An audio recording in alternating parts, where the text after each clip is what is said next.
Pues entonces vamos a tener una sesión bastante interesante porque la obra esta de Sartre, El ser y la nada, que es un librotote, es un libro enorme, la verdad que es un libro muy extenso, en esta edición de Losada, que me parece, incluso creo, no estoy seguro, pero creo que es la única. Es un libro de 860 páginas. Sartre, disponer del tiempo para hacer obras de este tamaño, ¿no? Pero bueno, escribió muchísimo. El libro que tiene sobre Baudelaire debe ser un libro de alrededor de 2000 páginas.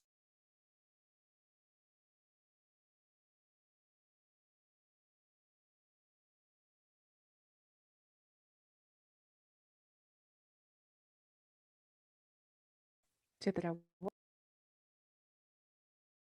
De Sartre en español, Losada, que está en Buenos Aires. Es un libro en dos tomos, ¿no? Decidieron hacerlo en 2 tomos porque de verdad es muchísimo. Igual en Losada está toda la obra de Sartre sobre, bueno, cuando hace crítica literaria.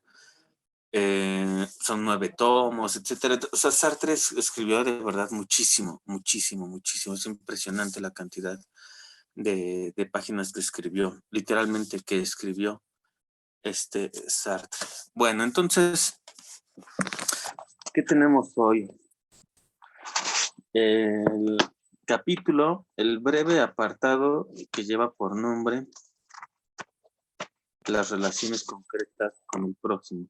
Y nosotros podríamos, comenzar desde el título que le da Sartre, sí. ¿Cuál es la palabra opuesta a concreto?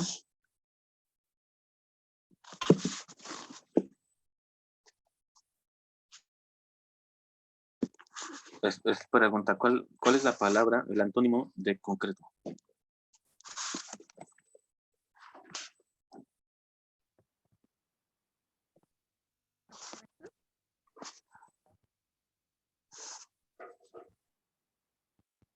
Disperso, no. Abstracto, ¿no? Abstracto. Digamos, el antónimo de concreto en términos filosóficos es abstracto. Entonces, desde aquí hay que analizar un montón de cosas, ¿no? Por ejemplo, que Sartre dice entonces que él va a analizar, por lo menos en este apartado que yo elegí con un poco de arbitrariedad, como pasa con todos los programas de estudio, las relaciones concretas con el prójimo. Entonces, concretas es porque Sartre está diciendo, yo me estoy separando de cualquier noción trascendental que se pueda hacer del hombre, cualquier idea abstracta que se haga del hombre, yo no parto de ahí, es decir, parto de lo que el hombre es. Y esto es muy interesante porque desde aquí podríamos notar entonces cómo Sartre se está separando de una tradición. Por ejemplo, uno de los pesos pesados en este sentido, pues es indudablemente Kant. Y después de Kant, todos los hijos que va a dar este modelo filosófico alemán que se llama idealismo alemán, está constituido por Fichte, por Schelling y por el gran Hegel, ¿no? Bueno, es interesante porque, por ejemplo, si ustedes consultan en algún momento de Hegel este libro que publicó el Fondo de Cultura Económica y que se llama Escritos Pedagógicos, que en realidad, o sea, Hegel no escribió algo que se llamara escritos pedagógicos, ¿no? Lo que está en ese librito es un tomo, es un extracto más bien de las lecciones sobre filosofía del derecho. Ajá, ahí sí viene donde habla de educación, aunque la introducción es muy valiosa para conocer al Hegel maestro, ¿no? De preparatoria, se imaginan qué cosa, ¿no? El chiste es que Hegel dice en ese texto, el hombre es lo que no es y no es lo que es.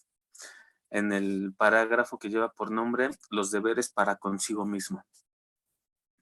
El hombre es lo que no es, dice Hegel, es decir, que no somos en este momento aquello que tendríamos que ser.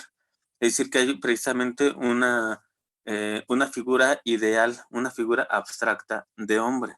Somos lo que no somos. Somos aquello que, o sea, digamos, no somos aquello que tendríamos que ser. Es puro idealismo, tiene una concepción de hombre, ¿no? Puramente racional, etcétera, etcétera.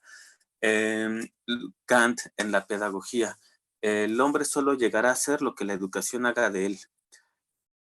Y tomen en cuenta, por ejemplo, nada más para hablar de estos dos autores, de Kant y de Schelling, de Hegel, que los dos utilizan la palabra alemana Bildung. Y entonces, esta palabra que es muy popular entre los pedagogos, ¿no? Significa diferentes cosas en cada uno, en Kant y en Hegel, en el mismo Schelling, por ejemplo. Pero bueno, la composición de la palabra alemana Bildung viene de Bild, y Bild es imagen. De hecho, el sufijo ung en alemán es nuestro Sion.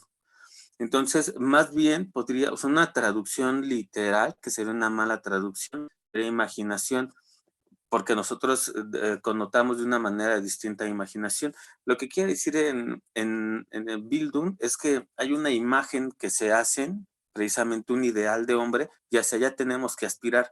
Sartre dice, no tenemos que llegar digamos, precisamente a hacer consideraciones abstractas de lo que hace el hombre. Ahora, si partimos de esa distinción entre lo concreto y lo abstracto y lo pasamos al plano de la ética, la distinción o lo que vamos a ver hoy con Sartre es que hay que hablar de las relaciones concretas con el prójimo, es decir, no de cómo tendríamos que relacionarnos con el otro, sino cómo, de hecho, de facto, me relaciono con los demás. Es una distinción muy, muy, muy diferente. Por ejemplo, pensemos en el campo ético y moral. Tengo muy presente a Kant. Escribí un artículo, a ver si lo publican en enero. Si lo publican, se los comparto. Precisamente del paso de la metafísica a la ética.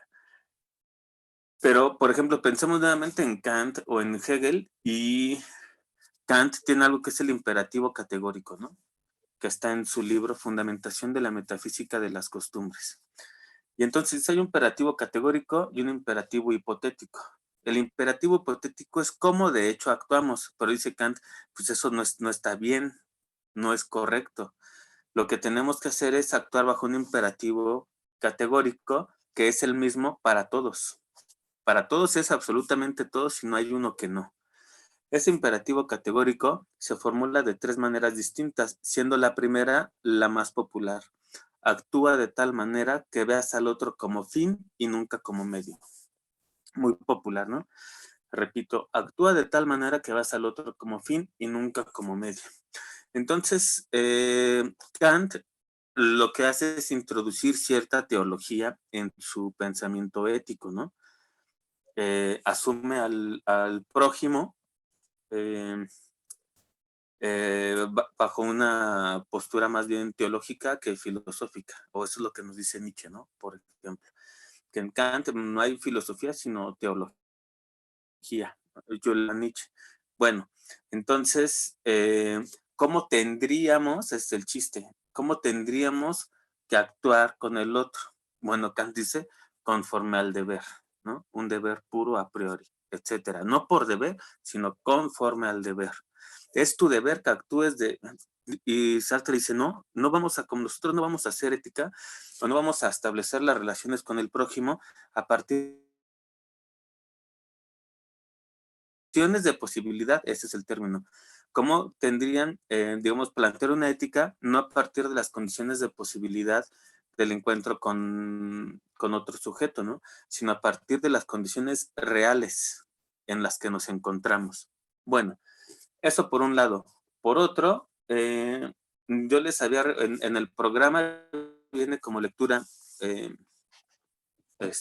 secundaria, 2 obras de teatro de Jean-Paul Sartre. Uno es La puta respetuosa y la otra Apurrada. Precisamente Losada, o en María Editorial, no recuerdo, pero una de las dos. Yo lo tenía por aquí, pero las dos se representaron en el mismo año, en plena Segunda Guerra Mundial, 1944. La segunda es muy popular. Esta obra que se llama Puerta Cerrada. Se las vamos a compartir. En YouTube, afortunadamente, está la primera adaptación al cine de 1964 y hay una obra de teatro que es después de la adaptación al cine, y las dos son muy, muy, muy buenas. Bueno, no les voy a contar la historia, pero algo sí tengo que decir de esa obra de teatro, ¿no? A Puerta Cerrada.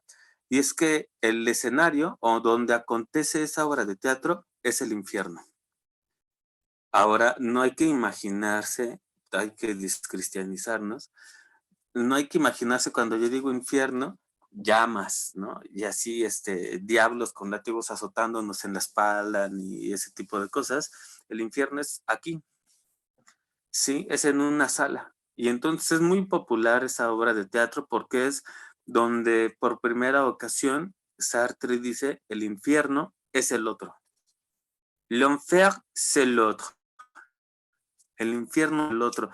Eso es importantísimo para lo que vamos a encontrar en los análisis del día de hoy. L'enfer, c'est l'autre. El infierno es el otro. Entonces, ¿qué quiere decir eso? Que la concepción de hombre de la que parte Sartre, es precisamente la hegeliana, que aparece en la fenomenología del espíritu, primer apartado del segundo bloque, que lleva por nombre la lucha por el reconocimiento de las autoconciencias. Para Hegel, y para Sartre, cuando dos personas, dos prójimos, si quieren verlo así, se encuentran, esta se va a querer agandallar a esta se va a querer erigir como amo, y cuando se afirma como amo, niega a esta, entonces la constituye como esclavo. Pero este proceso que es dialéctico, tan querido para los hegelianos, es histórico, es decir, este esclavo lo que aprendió del amo es a ser amo. Entonces, en otro escenario va a querer ser amo y va a reducir a este esclavo. Pero aprendió a ser amo, entonces va a querer ser amo y reducir a este esclavo.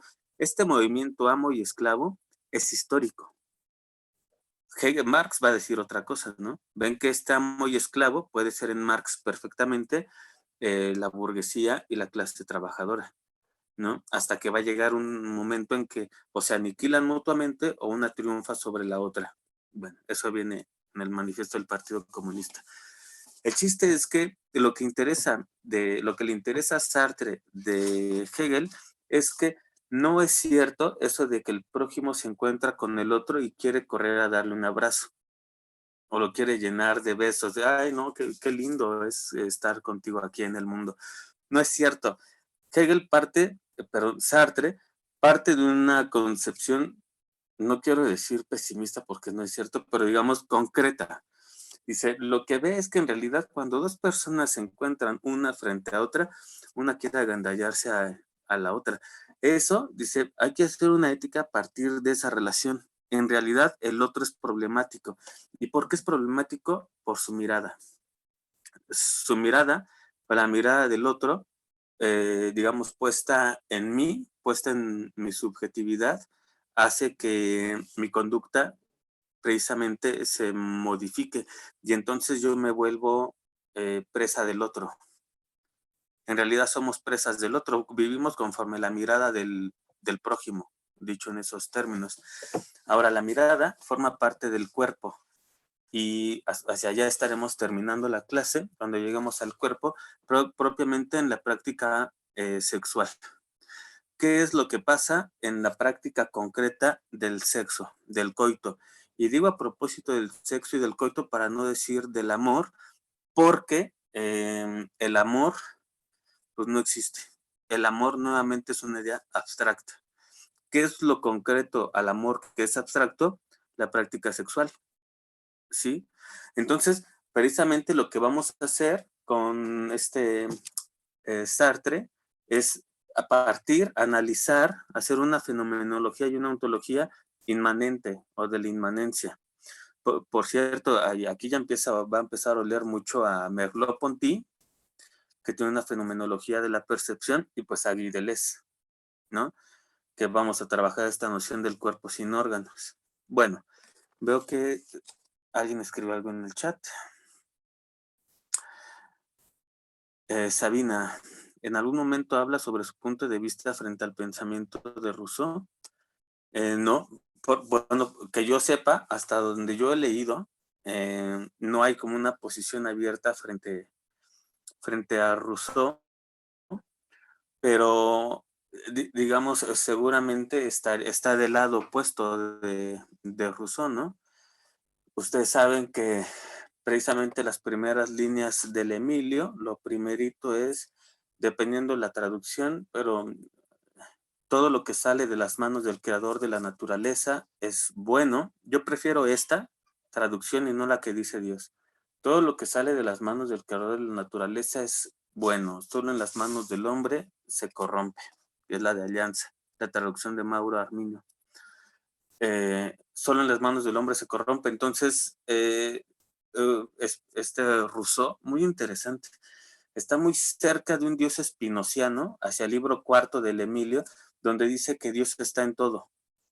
Por ejemplo, Dios está en el árbol, por eso qué derecho tenemos nosotros de ir a alterar la naturaleza, ¿no? Estaríamos modificando la voluntad divina y no tenemos derecho a eso, ¿no? El hombre es una proyección, una extensión de la naturaleza. Y entonces, como extensión de la naturaleza, lo mismo, porque a través de la educación modificamos lo que Dios hizo.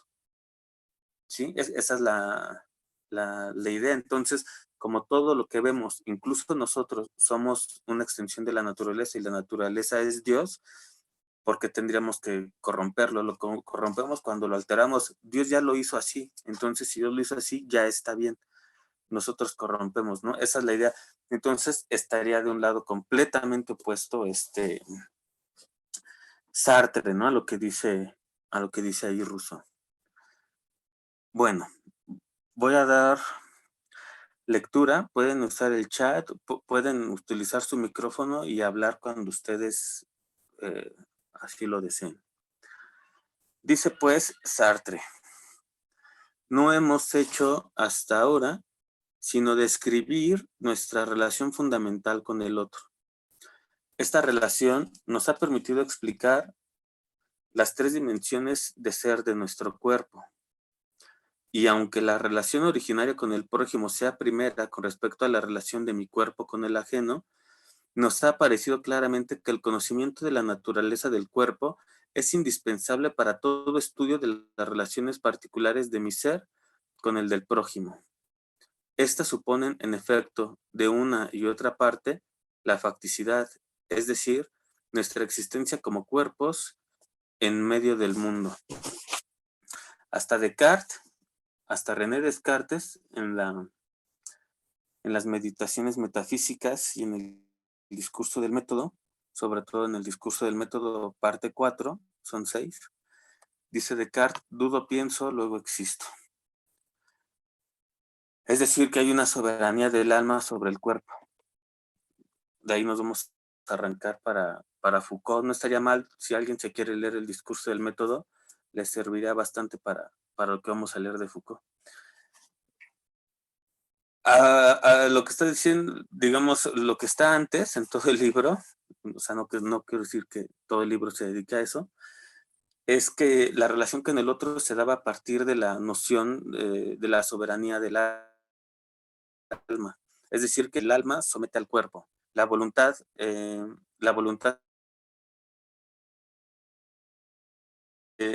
y entonces Sartre, que dijimos, hace una ética a partir de las relaciones concretas, no utiliza alma, porque alma es un concepto abstracto. ¿Cuál sería lo opuesto a abstracto y que sea concreto? Pues el cuerpo.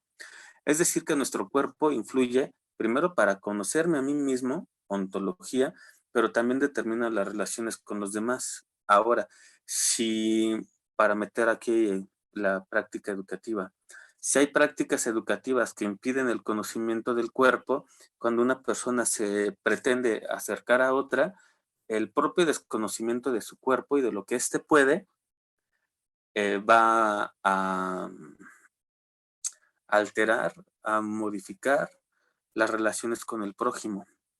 Es decir, que también me relaciono con el cuerpo. Son dos, ¿no? Primero me relaciono con mi cuerpo, con mi propia corporalidad, y la relación que establezca con mi cuerpo determina la relación que establezca con el prójimo. Es esto, es más bien esta segunda idea, ¿no?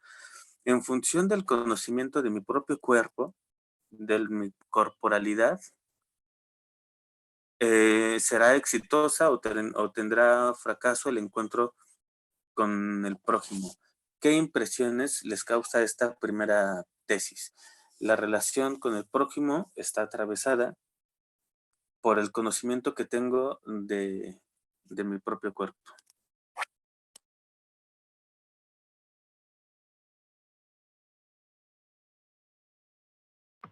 Pues aquí, con esa tesis me invita a pensar en el nivel de autonomía que tú tienes, porque ahí está constituido ya la libertad que te vas a percibir a ti mismo frente a la libertad que el otro te está determinando a través de su mirada o de su presencia.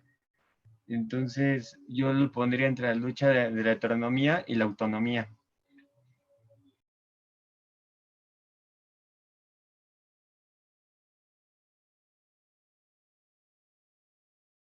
Gracias, Osiris. ¿Alguien más sobre este mismo punto? Puede ser sobre el comentario de Osiris, ¿eh?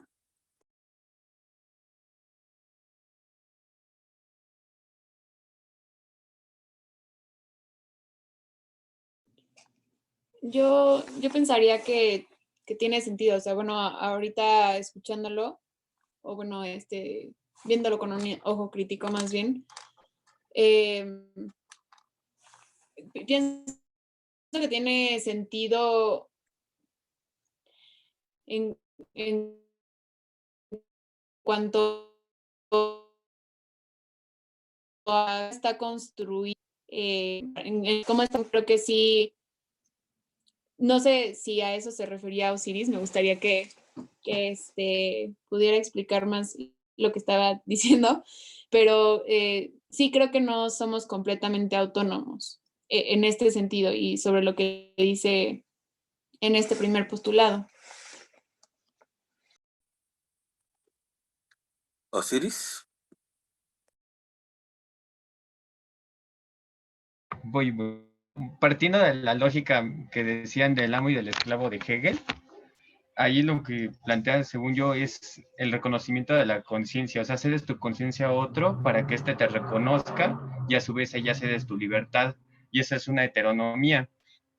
Más adelante, en la misma fenomenología del espíritu, dice cómo liberarse de ese cedimiento de conciencia, ¿no? En donde la conciencia ya se percibe a sí misma. Esto yo lo entiendo como la autonomía, o sea, la forma en que te determinas tú, tu libertad, de tus acciones y de tu pensamiento frente a lo que te impone el otro, que en este caso, por eso lo pongo como esta lucha de reconocimiento, ya sea con las leyes, conocimiento o incluso tu misma libertad, como la practicas. ¿Alguien más? Yo, no sé si entendí bien la pregunta, pero no estoy muy seguro que necesariamente pase primero el conocimiento del propio cuerpo y después el del otro, porque no sé hasta qué punto eso implicaría que estamos partiendo de la noción moderna de sujeto. O sea, ¿qué pasa cuando, o sea, si no hubiera sujeto o cuando no había esta idea de sujeto? ¿Cómo accedíamos al conocimiento del cuerpo del otro, ¿no? O sea, como creo que partir de ahí puede ser problemático. Sí, precisamente quien está detrás de estos planteamientos es indudablemente, me parece, Nietzsche. Es Nietzsche. Mira, y este sí lo tengo aquí a la mano en el escritorio. Estos libros son las Biblias, ¿no? De los que somos así. Entonces, el Zaratustra de Nietzsche. Y uno de los discursos más valiosos de la primera parte es el que lleva por nombre de los despreciadores del cuerpo. Ajá, este vale mucho la pena, de los despreciadores del cuerpo, página 78. Entonces, lo que dice aquí, les voy a leer un fragmento de este discurso de los más chingones de este libro. Dice Nietzsche, es pequeño, ¿eh? A los despreciadores del cuerpo, quiero decirles mi palabra. No deben aprender ni enseñar otras doctrinas, sino tan solo decir adiós a su propio cuerpo y así enmudecer. Cuerpo soy yo y alma, así habla el niño. ¿Y por qué no hablar como los niños? Pero el despierto, el sabio, dice, cuerpo soy yo íntegramente y ninguna otra cosa. Y alma es solo una palabra para designar algo en el cuerpo. El cuerpo es una gran razón, eso es muy, muy interesante. Las razones, o digamos, la razón es un producto del cuerpo. Entonces, aquí Nietzsche prácticamente puso de cabeza toda la historia de la filosofía, por lo menos desde Platón hasta Kant, pensando que filosofamos, Antonio, con la razón. También lo vamos a ver con Michel Onfray en la última unidad. Toda la historia de la filosofía nos ha dicho que para filosofar, pensar es un ejercicio del alma, es un ejercicio del intelecto. Y Nietzsche está diciendo aquí, eso es para los que desprecian el cuerpo. Para los que desprecian el cuerpo, por supuesto, para pensar se requiere de un esfuerzo del alma intelectiva, pero no es cierto, los pensamientos son resultado del cuerpo, pensamos corporalmente, ¿no? Y después vamos a avanzar en el curso y vamos a ver cosas como la dietética, ¿no? Por ejemplo, la filosofía que se puede hacer a partir de lo que uno come. Entonces dice, el cuerpo es una gran razón. Y más adelante, instrumento de tu cuerpo es también tu pequeña razón, hermano mío, a la que llamas espíritu. Un pequeño instrumento y un pequeño juguete, ¿no? Y al final, pero esa cosa aún más grande en la que tú no quieres creer, le habla a los despreciadores del cuerpo, es tu cuerpo y su gran razón. Dice el cuerpo, pero hace yo. El cuerpo no dice yo, pero hace yo. Entonces, si digamos, rescatamos las palabras de Nietzsche en este discurso, de donde le habla a los que desprecian el cuerpo, que son Platón, ¿no? Que son San Agustín, por ejemplo, que es Hegel, que es Schelling, todos los idealistas, que es Kant, que se amarraba las manos a las esquinas de su cama para no tocarse en las noches, por ejemplo, ¿no? Cosas por el estilo. Le está diciendo, y ahora aquí Sartre, que la relación que sí establecemos con los demás, sí va mediada por el cuerpo. Es decir, que cuando Kant dice que hay que tratar al otro como fin y no como medio, Sartre, y me parece, te digo que Nietzsche detrás, él dice que así mediamos a relaciones entre los hombres, pues porque Kant corrió a su sirviente cuando se enteró que se iba a casar, por ejemplo, ¿no?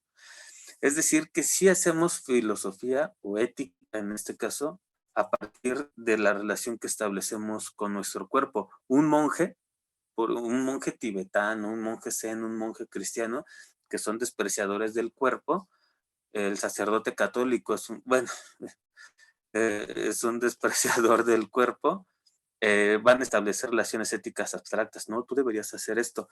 Pero Sartre dice, no nos engañemos. En realidad, cuando veo al otro y escaneo, como decimos coloquialmente, y escaneo su cuerpo, ya eso va a mediar la relación que establezca con él, ¿no?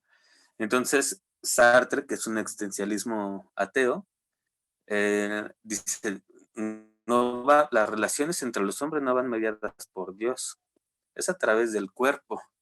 Y me parece en cierta medida cierto, ahorita me gustaría que replicaras, si lo deseas, Antonio, porque digamos, en un montón de lugares a donde uno va, en función del cuerpo de las personas, un montón de otros sujetos los tratan de una manera y no de otra. Por ejemplo, ¿no?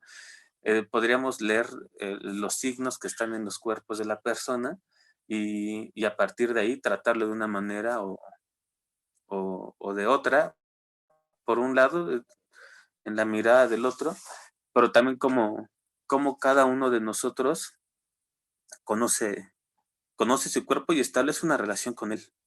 Creo que también ese es un punto que está muy, muy interesante. ¿Qué tipo de relación establecemos con nuestro propio cuerpo, no? No sé si quieras decir algo, Antonio, o alguien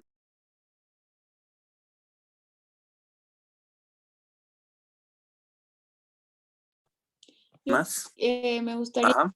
si podemos como hacer una contraposición, no sé si es el momento ahorita, con Levinas, como el asunto de que hablábamos sobre el rostro, cuando hablábamos de Levinas y la responsabilidad que hay con el otro, cuando reconocemos el alma en el rostro del otro.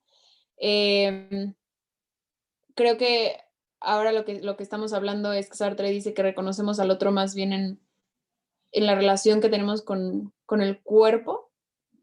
No sé, me gustaría como contrastar eso.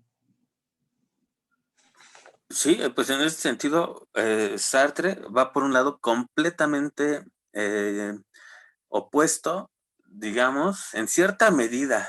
Probablemente, eso es buena pregunta, probablemente lleguen al mismo lugar, es decir, a la responsabilidad del otro, pero por diferentes caminos. El Levinas, por ejemplo, pues, da una vueltezota a la Biblia judía, a la mística judía, etcétera, y Sartre dice, no, vamos a partir de cosas tan sencillas, por ejemplo, los celos. Los celos en la relación corporal entre dos personas que llamamos relación amorosa es concreta. ¿A partir de qué salen los celos? ¿Por qué deseo la muerte del rival, por ejemplo, de la persona deseada, ¿no? ¿Por qué digo que la persona deseada es mía? Porque es mi pareja. Entonces, eso lleva precisamente a los problemas existencialistas, en el caso de Sartre, ¿no? A la desesperación, a la angustia. Y es bastante sintomático que, por ejemplo, Kierkegaard, que es al que le damos el concepto de la angustia y su análisis existencial, haya sido rechazado por la mujer que siempre quiso, ¿no? Regina Olsen. Entonces, siempre rechazado, y pues mejor tiene que dedicarse a hacer filosofía. Entonces, creo que en ese caso sí es interesante porque, digamos, Sartre dice, sí soy responsable del otro por algo que hay en él y que está en todos, ¿no? Que es el humanismo. También es un humanismo, el de Sartre.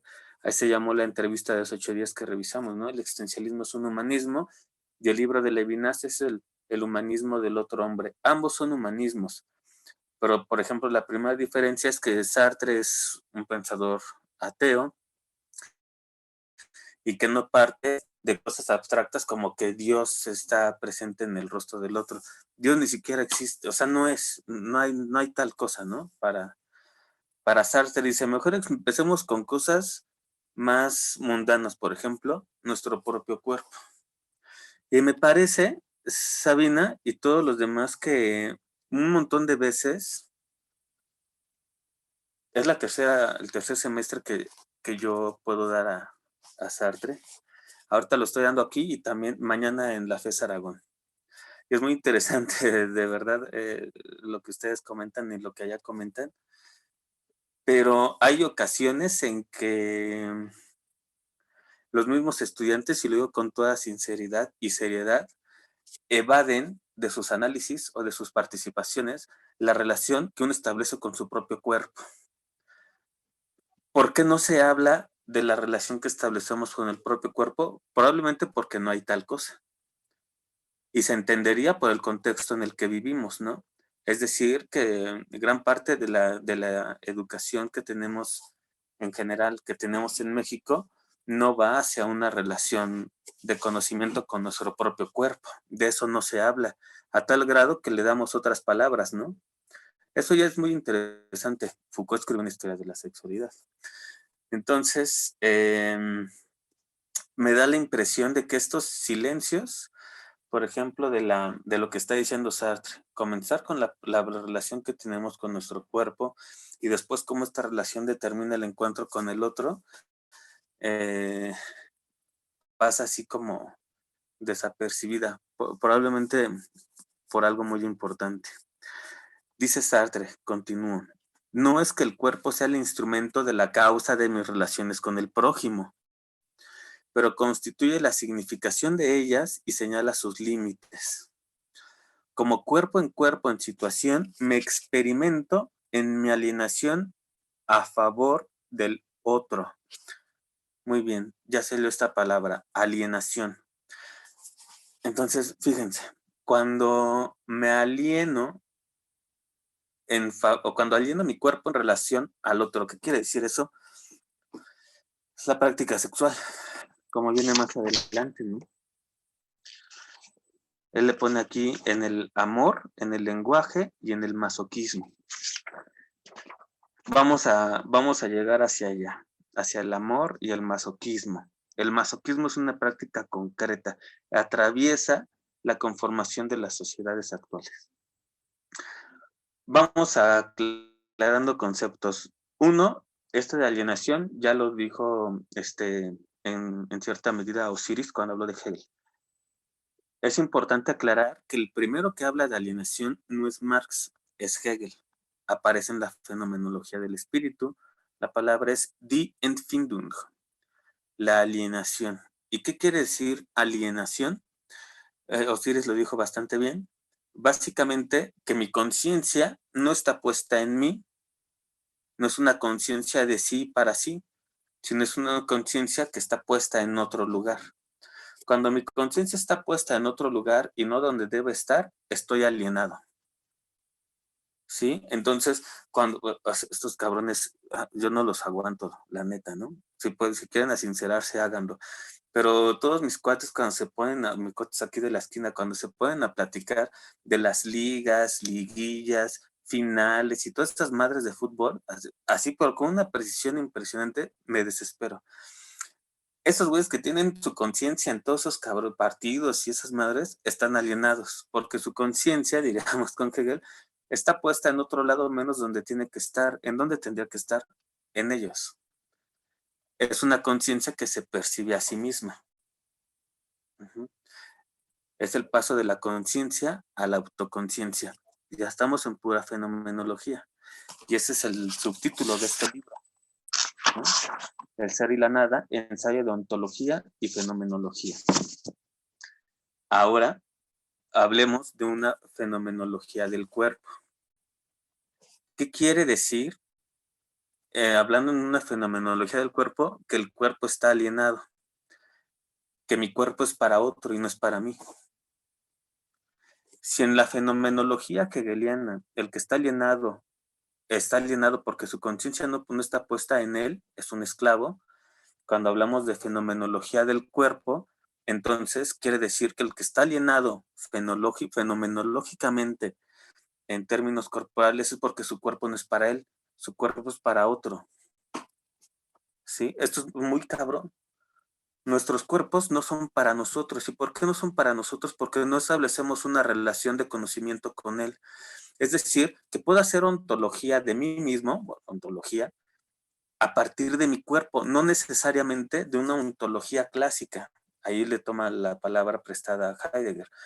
Puedo hacer una ontología a partir de la relación que establezco con mi cuerpo. Pero si no establezco una relación con mi cuerpo, porque mi cuerpo es para otro, estoy alienado. Ahí no puede haber libertad. No solo no hay libertad en términos de conciencia, mi cuerpo es de otra persona. Nuestro cuerpo, compañeros, y de verdad van a ver que cuando lleguemos a Foucault lo van a disfrutar mucho más.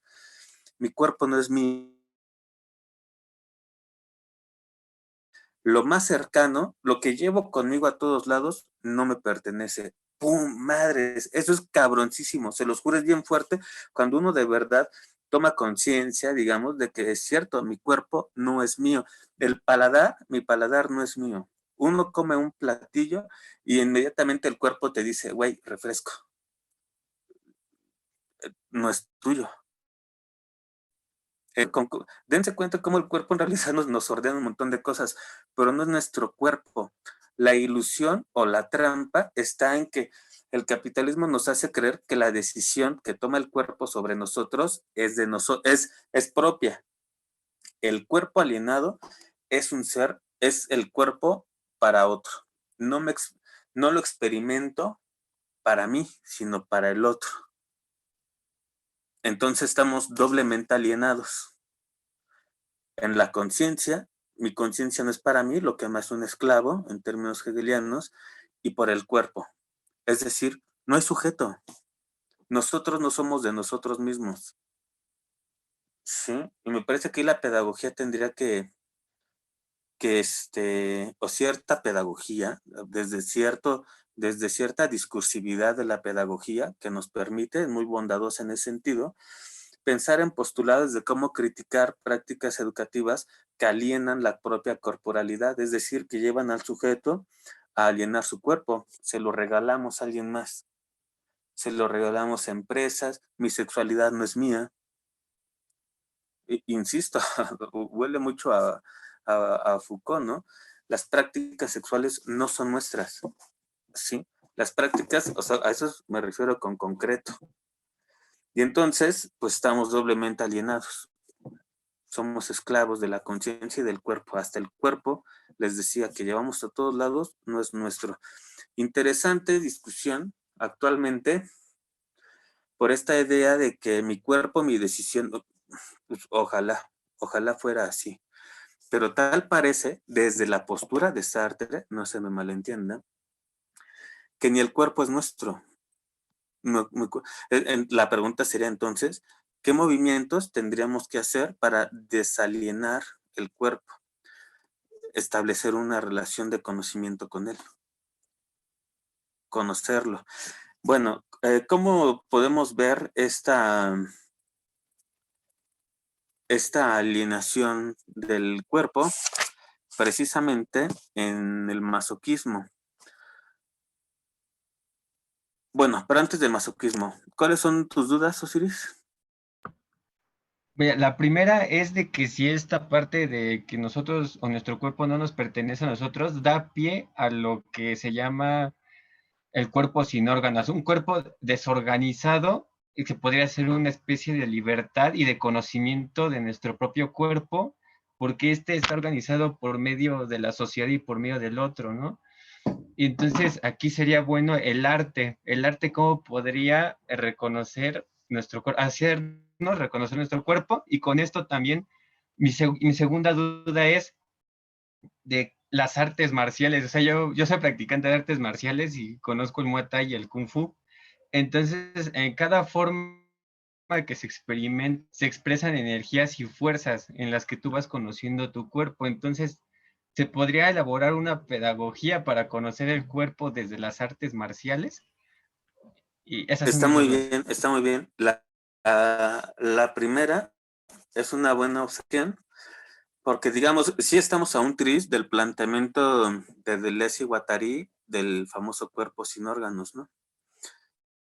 Sí, más bien que no somos cuerpos sin órganos, porque el cuerpo sin órganos es hacia donde apunta Deleuze y Guattari, es decir, cómo formarnos un cuerpo sin órganos. Eso sería chingón. ¿Cuál es el opuesto a cuerpo sin órganos? Cuerpo vacío. El cuerpo vidrioso, dice, ¿no? Por ejemplo. Más bien, me parece cuerpo alienado, o esta fenomenología del cuerpo alienado, eso me gusta más. Esta fenomenología del cuerpo alienado de Sartre equivaldría al cuerpo vacío, ¿no? Así, estamos bien organizados. Pues tú los conoces, se levantan y tempranito yo llego. Ay, güey, no sabe ni madres, yogur. Puedes pasar a su perrito y le hablan al perrito estos güeyes ahí, ¿no? Ese ritmo de vida no es suyo. Son cuerpos sumamente organizados, estratificados y etcétera, ¿no? Creo que está muy bien esa ligación. Tal vez está ahí de por medio, no sé si tú lo has podido leer, Merleau-Ponty, la fenomenología de la percepción. Te va a encantar. Que Merleau-Ponty fue maestro de de Deleuze, ¿no? Bueno, entonces, y la segunda, ¿cuál era la segunda? De que si se podría hacer una vinculación entre pedagogía y artes marciales en el reconocimiento y conocimiento del cuerpo. Muy bien, sí, claro. La, por ejemplo, en Sartre la respuesta es muy, muy clara, está en su propia vida. Esto lo quería mencionar en unos minutos, lo anuncio nada más. En la relación amorosa que establece con Castor, es decir, con Simona de Beauvoir. Parece que tienen una relación de pareja más o menos estable, pero lo digo en estos términos porque en estos términos se debe entender, que seamos, de verdad, seamos suficientemente maduros. Cada quien puede coger con quien quiera. Y esa es la tirada de Sartre y de Beauvoir. Y Beauvoir lo entiende bastante bien, ¿no? Ella no está, a ella no está atada de ninguna manera con Sartre. Porque precisamente para respetar la libertad del otro, yo no tengo que volverme cadena. Y las relaciones amorosas lo que hacen es encadenar a unos con otros. Precisamente por eso Sartre habla aquí de masoquismo. Lo que podemos llamar como relaciones amorosas, Sartre dice, es puro masoquismo. En realidad, ¿qué sería un acto de amor? Déjalo hacer de su propia vida lo que él quiera. Si me doy a entender. Ahora es muy interesante, ¿no? Porque son las artes amatorias. Hay un texto bellísimo, yo lo di en este seminario cuando recién me lo dieron hace como 5 años, que lo amé, son de esas cosas que se quedan grabadas a fuego, y es Ovidio. Estaba más clavado en la antigüedad. Entonces, Ovidio se llama El arte de amar, ¿no? Está el banquete de Platón, ¿no? Que dio lugar a una creación de discursos que se llaman los eroticoi logoi, los discursos eróticos. Está el banquete de 7 sabios en Plutarco, está el arte de amar de Ovidio, está hasta el siglo XVI, el siglo de oro español, hay un texto bellísimo que se llama El arte de las putas o El arte de putear. No se vean con el título, es un poema bastante extenso de Nicolás Fernández de Moratín, que también recomiendo mucho que lo lean, etcétera. Pero es hasta un profesor de la facultad, que considero mi maestro, que se llama José Escurdia, que también trabaja de Deleuze, que escuché esto que tú acabas de decir, que parece que nos podemos desalienar a través de dos artes, es decir, a través de dos tecnes, o dos tecnologías del yo. Ya vamos viendo a Foucault, ¿no? A través de dos tecnes, es decir, a través de dos artes. Una podría ser la arte amatoria, y entonces ahí tenemos a los griegos, precisamente a Foucault, es decir, cómo y de qué manera reapropiarme de mi sexualidad, pues a través de tu cuerpo. Y la sexualidad produce subjetividades, ¿no? Bueno, y la otra, curiosamente, son las artes marciales. Precisamente con quien lo escuché es con este profe, con José Escurdia, y son las artes marciales porque estableces una relación con tu cuerpo que no solo es el movimiento propiamente marcial, sino el ejercicio que está detrás, que no se ve, es decir, la dietética, te alimentas de otra manera y eso ya establece una relación distinta con el cuerpo, duermes distinto, pero entonces, o sea, cuando uno come de diferente manera, dice Escurdia, es porque ya hay un acto de la frónesis sobre la dietética y la dietética sobre la erótica. Ya le estás ganando al capitalismo, o sea, el capitalismo te quiere gordo, ¿no? Por supuesto. Por supuesto, otra forma de apropiarnos de nuestra corporalidad o de establecer un contacto con él es a través del ejercicio. También podríamos decirlo en términos generales. Todo eso está muy bien estudiado por Foucault en la hermenéutica del sujeto, ¿no? No por Sartre, no de una manera tan puntual. Por ejemplo, en griego está la palabra ascesis, es un ejercicio, los ejercicios espirituales o ascéticos, pero también tienen la palabra gymnatein, de donde viene gimnasio, gimnos, que literalmente quiere decir cuerpo desnudo. Hay que ver la relación que establecen los griegos con el cuerpo. Vean cualquier exposición sobre escultura griega. Es una musculatura natural, no es una musculatura forzada como la que ahora podríamos ver en los gimnasios, ¿no? Porque la finalidad no es el cuerpo, sino el cuerpo y el alma. O el cuerpo que produce alma, como dice Nietzsche. Que también eso le fascinaba de los griegos, la relación que establecen con el cuerpo. Pero precisamente cuando triunfa el cristianismo, es que el cuerpo se oculta, ¿no? Vean cómo visten los monjes, cómo visten los sacerdotes. Esos son los despreciadores del cuerpo. El triunfo del cristianismo es la negación del cuerpo.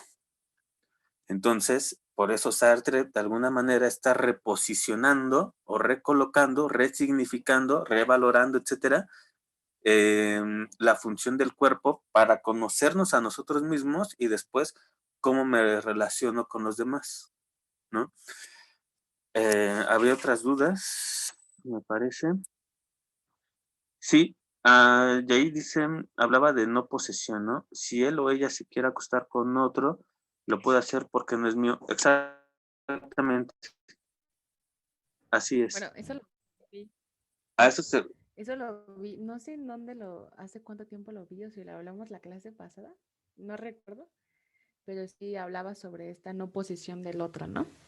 Pero mi duda, ya se me fue poco, a ver si la logro reestructurar otra vez, es más que nada de esta idea, si mi cuerpo no es mío, o ha dejado de ser mío a través de procesos históricos, no sé, ¿qué rescato primero? ¿La conciencia que no está en mi cuerpo, que está en otro lado? ¿O primero mi cuerpo?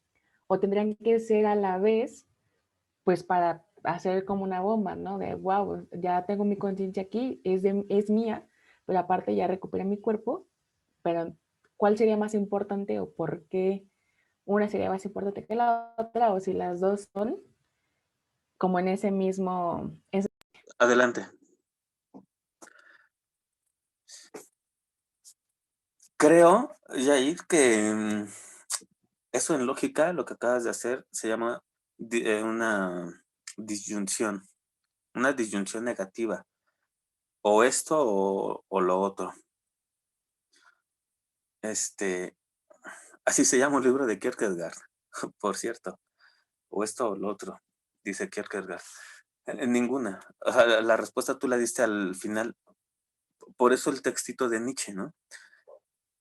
No hay que pensar como se pensó en toda la historia del pensamiento, si quieren ponerlo así en Occidente, que ganando el alma salvamos el cuerpo, o el cuerpo y el alma, como si hubiera una superioridad. Lo que dice Nietzsche es que el cuerpo produce a la razón. Digamos que son congénitas. No puede haber corporalidad sin racionalidad y racionalidad sin corporalidad, ¿no? Cuando estoy recuperando, cuando me estoy desalienando corporalmente, también se crea la conciencia. Y si tú empiezas por el camino de la conciencia, estás empezando también por el del cuerpo. Es decir, que no puedes tomar conciencia de que tu cuerpo no es tuyo y no hacer nada con tu cuerpo. Te estarías engañando, no sé si me voy a entender. Permíteme otro ejemplo. Lo dice Kant en un textito que se llama Teoría y Praxis. Teoría y praxis, ¿no? O una o la otra. Dice Kant, eso es mentira. Es como cuando le preguntas a estudiantes de pedagogía, ¿tú qué tipo de pedagogo eres? ¿Teórico o práctico? Entonces los que leen estos textos se asumen como pedagogos teóricos y los que están más en cuestiones didácticas y cosas por el estilo se asumen como prácticos, ¿no? Kant dice, eso es mentira. No puede haber pedagogía, no puede haber pedagogos teóricos y pedagogos prácticos. El pedagogo es teórico práctico. ¿Sí? Sí o sí. No hay más. No puede haber teoría sin praxis y praxis sin teoría. O eso dice Kant. Digamos que es lo mismo en este sentido. No puede haber alguien que se esté desalienando solo en la conciencia y deje de lado el cuerpo. Para Sartre, el movimiento completo de liberación es de la conciencia y del cuerpo. Ambos. ¿Por qué te lo comento? O sea, de esa manera. recientemente empecé a hacer ejercicio y entonces en el gimnasio es muy cagado porque hay gente que nada más está cultivando el cuerpo, pero deja, por Dios, solo hay que escuchar los 5 minutos y dejan de lado completamente la conciencia. Ahí no hay liberación de nada, no se están desalienando en absoluto. Pero por otro lado, el que cree que se desaliena solo de la conciencia y deja de lado el cuerpo, tampoco se está liberando completamente. Porque la alienación es de ambas cosas, del alma y del cuerpo. Es decir, en pocas palabras, que la verdadera desalienación o proceso de liberación es paralelo de la conciencia y del cuerpo, ¿no? Entonces, Bueno, ajá. de alguna manera, en el desconocimiento o la no relación con nuestro cuerpo lleva a esta conciencia que no está con nosotros. O sea, es por ello que está en otra parte o diciendo, ejemplificándolo muy banalmente, como estamos pensando más en lo que hacen las personas y no en lo que hacemos nosotros mismos o algo así. Por ejemplo, es una forma de estar alienado. Así es de sencillo, exactamente. Pero puede ser, si tú, digamos, quieres cultivar el cuerpo, ¿no? Y te pones a hacer ejercicio, pero te pones a hacer ejercicio para, pensando en la representación que tu cuerpo va a causar en la mirada del otro, pues no hay liberación. Precisamente porque pues la finalidad es la mirada del otro que siempre enjuicia y que es muy pesada, ¿no? Es decir, cuántas veces en realidad hombres y mujeres, da igual, se maquillan no para ellos, sino para la mirada del otro. Se visten de cierta manera no para ellos, sino para la mirada del otro. Por eso Sartre, el otro es el infierno. O sea, mucha gente de verdad vive su sexualidad no para disfrutar su cuerpo, sino para para que el otro tenga una idea de él. Luego entonces vive para el otro, ¿sí me doy a entender? Eso es precisamente cuando llega aquí en la página 498 en la edición impresa al masoquismo. ¿Quién es el creador? Ya por el tiempo voy a hablar de estas cosas. ¿Quién es el creador del masoquismo? Pues eso en realidad empieza con la literatura, con Leopold von Sacher-Masoch. Lo voy a escribir en el chat por si alguien no conociera al autor. Fue un escritor alemán, Sacher-Masoch. Ajá. No, de hecho eso es muy interesante. Sade es el creador, bueno, es del que creemos que... A ver, no, Sade es el del sadismo y el del masoquismo es Masoch. Ujú. De hecho, son opuestos, el sadismo y el masoquismo. El sadismo se caracteriza porque uno puede sentir un placer, por un placer exacerbado, llevado hasta las alturas, en el sufrimiento del otro que tiene un pie aquí y otro en la muerte, ¿no? Por ejemplo. Y el masoquismo es lo contrario. La obra que les recomiendo para que se entienda esto del masoquismo, ya escribí el autor, se llama La Venus de las Pieles. Bueno, es una obra chiquitita, han de ser unas 100 páginas, 120 a lo mejor. Y entonces, ¿qué hay? También hay película de La Venus de las Pieles. No sé si la has visto, Antonio, la hizo Roman Polanski, el que hizo El pianista, Luna Amarga, el bebé de Rosemary. ¿Qué más ha hecho? Repulsión, etcétera. Roman Polanski es de sus últimas películas, se llama La Venus de las Pieles. Está muy buena. Bueno, pero ¿qué aparece en la novela de Leopold von Sacher-Masoch? es un cabrón, un chavito, ¿no? Que de niño ve un cuadro, en algún lugar ve un cuadro, una pintura, quiero decir, y, y en el cuadro hay una mujer desnuda. O sea, la pintaron una mujer desnuda y solo cubre algunas partes de su cuerpo una piel de algún animal. Entonces el chavito crece fascinado, obsesionado con la mujer de la pintura, que está cubierto su cuerpo desnudo o partes del cuerpo desnudo por algunas pieles de animales. Da la casualidad de que cuando es adulto se encuentra una mujer en la calle que él juraría es la mujer del cuadro. Esta mujer es bastante segura de sí, entonces segura de su propia belleza, segura de su poder sobre los hombres, y entonces cuando ve que este va a caer, le hace firmar incluso contratos, ¿no? Por ejemplo, en el que este güey literalmente le da todo, pero para que no lo deje. Ahí empieza la noción del masoquismo, a tal grado que le dice, puedo soportar perfectamente que tú salgas con quien quieras, ¿no? Pero a mí no me dejes. Eso, que parece que estoy contando anécdotas de México en siglo XXI, es la trama del libro. De ahí viene esta onda del masoquismo. Este cabrón, el personaje que ahorita no recuerdo su nombre, está alienado corporalmente. Su cuerpo y su conciencia, de hecho, no es de él. A eso se refiere Sartre. Está diciendo que parte de la crisis que vivimos en la modernidad, precisamente, está en la alienación.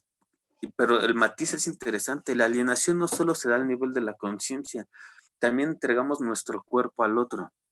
Cuando entrego, estoy repitiendo, mi cuerpo al otro, impido relacionarme conmigo mismo. Es decir, impido regresar a donde tendría que estar. Este cuate, el de no recuerdo su nombre, el de la Venus de las pieles, pues ahí está ejemplificado, ¿no? De ahí viene el término masoquismo. Está dispuesto a presenciar, ¿no? El acto sexual con otros hombres, le da todo su dinero con tal de que no lo deje. Esa es la alienación. Ese es el masoquismo. Esas son las relaciones concretas en nuestra época. Lo contrario les puede parecer, o puede parecer complicado. En la misma época de este libro, El ser y la nada, está escribiendo Jacques Lacan, el gran psicoanalista. Entonces, Jacques Lacan, esto está publicado en 2 tomos en siglo XXI que se llaman Escritos, Escritos 1 y Escritos 2.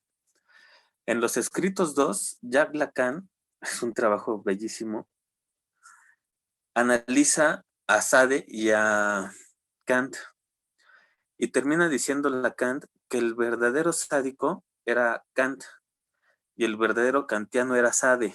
Una cosa genial, ¿no? Bueno, pero ¿cuál es la otra idea que está puesta en los Escritos 2? Cuando Lacan analiza el acto sexual. Y entonces dice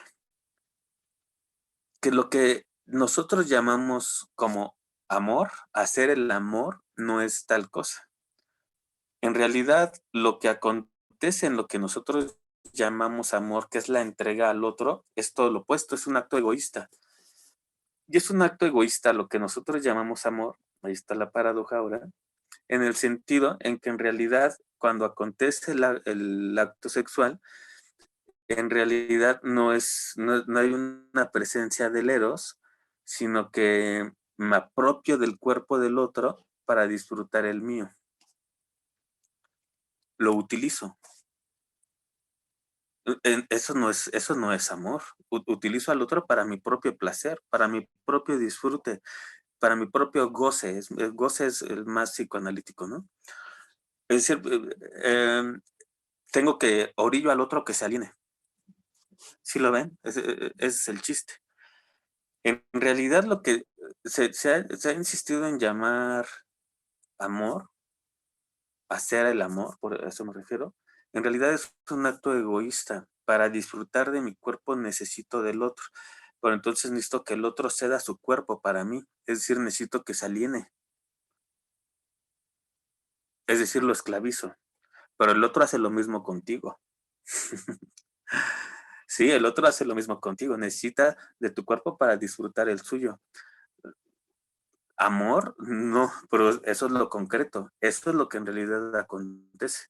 Por eso dice Sartre, parece que más bien las relaciones concretas con el prójimo son relaciones de dominio, ¿sí? Son relaciones de apropiación. ¿Qué hacer?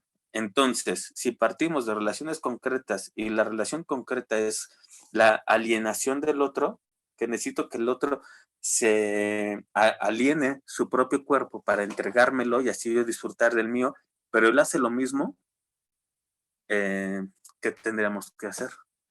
¿Cómo salir de esta paradoja en la que en realidad obligamos a la alienación del cuerpo del otro? ¿Qué se les ocurre? ¿O alguna observación, algo que tengan que decir hasta ahora? Yo tengo Sí. lo correcto para seguir en esta paradoja, pero si estamos hablando de que en el recto coital hay ceder, ¿no? Entonces, ¿que la salida sería la masturbación o cómo estaría eso? Me deja pensando. Sí, ¿sabes quién propone eso? Pues es Michel Onfray, que es un cínico, ¿no? Él mismo se considera un filósofo cínico, tiene un chingo de libros sobre cinismo, ¿no? Y entonces algo que valora, por ejemplo, muchísimo de los filósofos cínicos en la antigüedad, pues es la masturbación, por ejemplo, ¿no? Tal cual, así, o sea, llega a decir Onfray que tendría que haber masturbatorios, por ejemplo, ¿no? Cosas por el estilo. Aunque ya no sé, si hubiera un lugar para eso, pues ya no sería cínico, ¿no? Exactamente, el perro. Eh, pero Sartre está pensando en, perdón, ¿qué dice aquí de ahí? ¿Cómo sería una relación no concreta o abstracta en el acto sexual? No, en realidad Sartre está pensando en el encuentro sin la apropiación del otro. Un poco era tramposo porque la respuesta ya, en cierta manera, ya la habíamos comentado. Pues es la relación que se establece entre él y Simona de Beauvoir, ¿no? Es decir, el encuentro sexual sin la apropiación del cuerpo del otro. Cuando todo está en el lenguaje. Podríamos contar cuántas veces al día utilizamos pronombres posesivos. En las maestras de kinder a mí me causó un montón de gracia. Si es que son mis niños, no es cierto, no son suyos, ¿no? Y lo más grave, probablemente como los esté educando, esté haciendo que ni siquiera ellos sean de ellos. Amor mío, por supuesto, pues, ¿no? Es mi amor, es que es mi vida. No, no mames, no, imagínate qué cosa. Para Sartre escucharlo como es mi vida, pues no es cierto. O sea, si es así, qué lamentable, ¿no? Porque está cediendo pues, lo más importante. Ahí está, incluso en el lenguaje, les digo, en el uso de pronombres posesivos, esto o sea, el problema es que esto lleva a problemas existenciales. O sea, cuando te cortan, pues, no, te terminan, ¿no? Me dejó, me cambió, todas esas madres. Hay gente que, y esto ya no es de broma, se suicida, ¿no? No aguanta la vida sin ser para el otro. Y Sartre está diciendo, no podemos establecer relaciones a partir de ser para el otro. Piénsate como amo hegeliano, es decir, como un ser para sí, en sí y por sí. Quien es en sí por sí para sí, es libre. Cuando me asumo como un ser para el otro, ahí está también, Sabina, lo que decías de por ejemplo, de Levinas. Cuando yo me asumo como un ser para el otro, tú te estás esclavizando. Deliberadamente actúas como esclavo del otro para el acto sexual, para ciertas presentaciones sociales, ¿no? Mi esposo, pero establece una relación con tu cuerpo distinta. ¿Por qué sigue siendo un probú hablar en un montón de lugares, e incluso en los que se tendría que hablar, por ejemplo, como en aulas universitarias, en las que se tenga que hacer, quiero decir, de la masturbación femenina.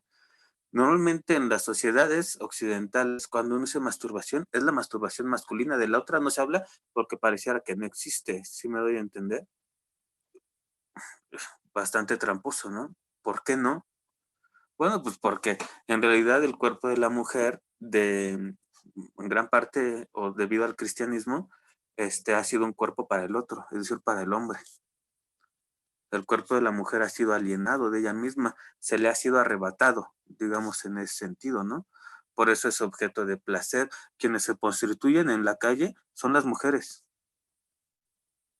O sea, es su cuerpo, si me van a entender, lo venden. Es muy lamentable en este sentido, porque la alienación es doble, ¿no? Decíamos, uno se aliena o se esclaviza aquí en la conciencia, pero también el cuerpo. Hay que hacer una historia del cuerpo, o una historia del cuerpo y cómo el cuerpo produce pensamientos, produce ideas, la relación del cuerpo con la educación, cuerpo y educación. Ahí está un montón de temas para tesis muy interesantes, ¿no? La historia de la educación de la mujer a partir de su corporalidad. Fue algo chingoncísimo, ¿no? O por lo menos un periodo, porque sí, historias grandes, ahorita es complicado, pero un periodo que sería interesante a partir de las reflexiones del propio Sartre, ¿no? Entonces, les decía, en el lenguaje, en el uso de pronombres posesivos, ¿no? Mi mujer, mi, etcétera, yo qué sé, mi novia, mi pareja, Sartre dice, ¿no? O sea, en realidad hacer ese uso del lenguaje, pues me lleva a apropiarme del otro. Y si verdaderamente quiero ser responsable de él, ahí está el tema de la responsabilidad, tengo que dejarlo ser libre, que el otro se asuma como proyecto ontológico por sí mismo. Es decir, que el otro decida hacer de su vida lo que él quiera a partir de lo que hayan hecho de él, lo que veíamos hace 8 días, ¿no? Eso es el proyecto abierto, o asumir el ser como proyecto, que a partir de lo que han hecho conmigo hasta ahora, yo me asuma como proyecto libre, como proyecto abierto ontológicamente. Para eso no necesitamos cadenas y el otro se vuelve una cadena. Entonces Sartre, pues que dice que Simona de Beauvoir haga lo que quiera con su cuerpo, ¿no? Es lo que lo que más le pertenece, pero también que me deje hacer con el mío lo que yo quiera. Y los dos fueron felices toda su vida, ¿no? Es interesante. ¿Qué opinan sobre esto del lenguaje, el uso de pronombre posesivo y el masoquismo? Esta alienación del cuerpo. Los escucho. Bueno, yo quería decir varias cosas. Lo primero es que me sonaba un poco contradictorio esta cuestión el- del cuerpo de uno mismo, porque pareciera que más bien es el lema de hoy, ¿no? De tanto como del capitalismo, de las redes sociales. Es como de, sí, quiérete a ti mismo, tú eres único. Y luego sale Bárbara de Regil, ¿no? De que hay que ser, o sea, es cierto que el capitalismo nos quiere gordos, pero también creo que hasta cierto punto nos quiere fit, ¿no? Y eco-friendly, pet-friendly, todo lo friendly, ¿no? Y no sé, o sea, como estas imágenes creo que también abundan o incluso las prácticas de higiene que también históricamente surgen, ¿no? Con la modernidad. Y hoy vivimos en esto, ¿no? Entonces creo que hay como una individualidad exacerbada y no creo que el volcarse hacia uno mismo como una especie de onanismo, vaya, sea la respuesta porque, no sé, esto que decían del amo y el esclavo, me resuena mucho este filósofo que muchos no lo quieren, el surcoreano Byung-Chul Han, ¿no? Que habla de como de que uno se vuelve su propio explotador. Entonces, hay esta imagen de que el, el, el esclavo le quita el látigo al amo con tal de convertirse en amo, ¿no? Y se da azotes a él mismo. Entonces, no lo sé, me suena un poco también como contradictorio. ¿Hay alguien más aprovechando que estamos Sí. Yo, bueno, o sea, a lo que decía Antonio, yo también tengo como algunos problemas con, pues, con esas cosas, ¿no? De ahora, de que quieres a ti mismo, como tú y como dice Antonio, de que por un lado está el discurso de que tienes que ser fit, o sea, cuidar tu cuerpo, y por el otro, pues, te venden, o sea, te ofrecen puras cosas que hacen que te engordes, entonces, pero creo que, pero creo que también, o sea, en el pensamiento de Sartre, es mm, eso, que reconozcas tu cuerpo no como un objeto, porque ahora es un objeto, o sea, tiene que verse bonito, es un objeto que tiene que verse bonito, y por eso tienes que ser fit, o por eso, pues tienes que hacer ejercicio, ¿no? Pero no es porque tengas una relación verdadera con tu cuerpo, sino más bien es porque tiene que verse como bonito, o sea, es un objeto, y tal cual Sartre dice que rompamos con eso, o sea, que rompamos con ver al cuerpo como un objeto, y que eso, en las relaciones con los demás, nuestro cuerpo tiene importancia, porque cuando nosotros dejamos de ser objeto, el otro también deja de ser objeto. O sea, si yo, bueno, más adelante en este capítulo decía algo así como que cuando yo me vuelvo objeto, cuando yo permito que el otro me vuelva objeto, también el otro es objeto, porque solamente un alma libre, bueno, no un alma, sino una persona libre podría reconocer a otra persona libre. Y cuando yo digo que el otro me objetivice, también es un objeto. Entonces, quizás sí suene muy individualista, pero si yo trabajo desde aquí y me reconozco como, no como objeto, entonces también puedo hacer que los otros me vean como es, como un sujeto y no un objeto. Y bueno, más o menos. Muy bien. Gracias, Lore. Yo Ujú. quería comentar algo. Yo justo en pandemia me convertí maestra de preescolar y ahorita eso es lo que hago, ¿no? Soy más bien guía Montessori, ¿no? Y creo que eso es algo que como maestra en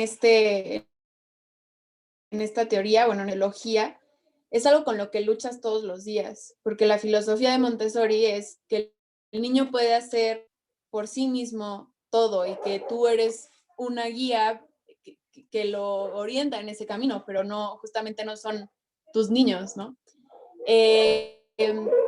Pero lo que me gustaría decir es que es algo con lo que tienes que luchar pues, siempre, ¿no? Es no dejar de decir, es mi mamá, o sea, es mía, ¿no? O sea, porque las relaciones las hemos establecido históricamente así. Entonces, incluso para explicar, ¿no? O sea, decir, no sé, Chuchito en una conversación, pues alguien te va a preguntar, ¿quién es Chuchito? Y para explicar quién es Chuchito, probablemente tú vas a decir, es mi alumno, o es mi papá, es mi novio, ¿no?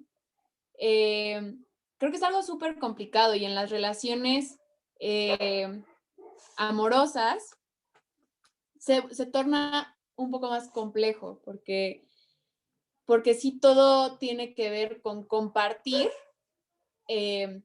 nuestra corporalidad y nuestra conciencia con la otra persona. Entonces, creo que eso ha hecho daño a lo largo de las décadas y que muchas veces puede terminar en cuestiones como el feminicidio, ¿no? De ser completamente de otra persona y si no lo eres, te mato, ¿no? Y nos hace daño como íntegramente, creo. Y creo que justamente en este sentido, la educación, sobre todo la educación sexual, es algo que ya no podemos hacernos de la vista gorda, ¿no? O sea, como pedagogos, como pedagogas, tendría que estar en la discusión siempre esta cuestión, ¿no? ¿Qué estamos diciéndole a las otras personas sobre cómo nos relacionamos con los demás, ¿no? Y qué tanto somos capaces de hacer las cosas por nosotros mismos. No sé, creo que es algo muy, muy complejo, pero que no podemos quitarlo del renglón que hay al respecto con tantas veces que se ha hablado. O sea, pues Sartre no es nuevo, Bar no es nueva, son cosas que ya hemos abordado muchas veces, ¿no? Entonces, pensaría que lo que seguiría es la acción, ¿no? Ya tenemos la teoría y qué sigue con la práctica, ¿no?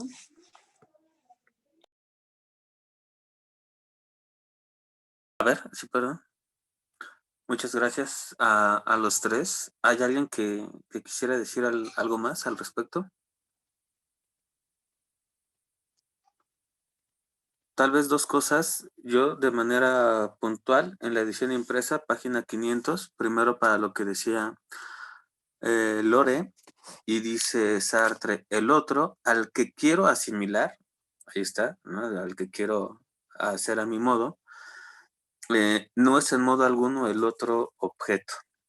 Es precisamente esto de, pues sí, digamos, la mirada en términos o en el escenario de la alienación, lo que hace sí es objetivar al otro. Entonces sí habría que partir de verlo como proyecto libre.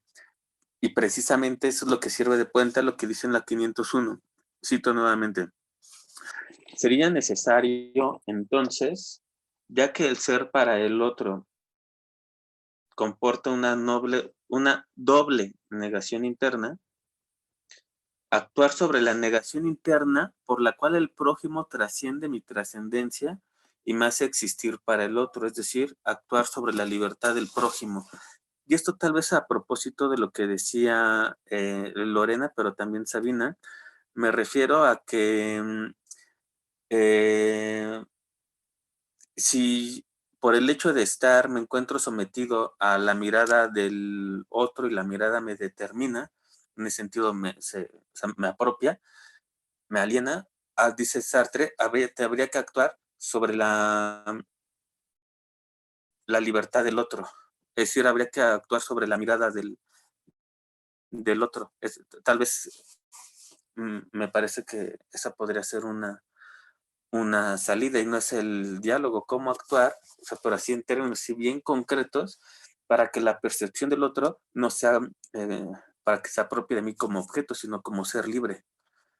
Está difícil porque es muy, o sea, en términos ya así concretos, me parece que es muy complejo porque bueno, pues tenemos mínimo 2000 años así, ¿no? En ver en percibir al otro como objeto y no como proyecto libre. Probablemente por eso es que podamos pensar o partir de que la naturaleza del hombre es que el otro es para apropiárselo. Digamos, precisamente por eso la educación se vuelve un acto necesario para quitarnos esa naturaleza. Eso es educación, tal cual, ¿no? Quitarnos esa concepción de supuesta naturaleza en la que el otro es para apropiármelo. Si yo no soy libre, no voy a ver al otro como proyecto libre. Ahí están las autoconciencias nuevamente. Sartre es uno de los autores más queridos, cuando tenga tiempo también voy a hacer un artículo sobre eso, para Freire, ¿no? Específicamente lo que quiero trabajar es fenomenología en Freire. Si recuerdas, Osiris, el semestre pasado cuando hablaba de Freire, decía que la mayoría de los autores que él está citando son fenomenólogos. O sea, en la pedagogía del oprimido, si hay 20 autores que cita Freire, 15 hacen fenomenología. Y el otro es Bergson, y el otro es Erich Fromm, y el otro es sociólogo, Karl Mannheim. Fenomenología, porque Freire sabe perfectamente que donde estamos oprimidos es en la conciencia. Donde nos liberamos es en la conciencia. Por eso tiene fenomenología el propio Freire, ¿no? Ahora, lo interesante es que